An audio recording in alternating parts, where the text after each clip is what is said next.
Eu sou Andréa Cristina Baumschneck, presidente da Sociedade Rivotiense de Estudos Humanísticos, que tem pesquisado sobre a história da cidade de Rivoti, sobre os festejos e também sobre a origem do Kerb.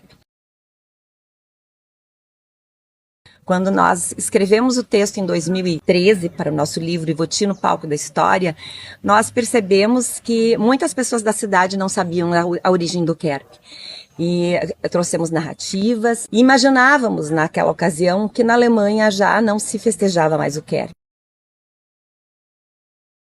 Porém, esse ano, no ano que passou, nós tivemos a oportunidade de conhecer a Alemanha, eu e a Liane Kopp, e descobrimos lá que pequenas comunidades da região do Hunsrück ainda realizam esses festejos, que têm relação direta com a inauguração da sua igreja, com seu padroeiro, e a intenção é justamente reunir a comunidade, reunir crianças, jovens e adultos para um festejo e para a celebração da vida.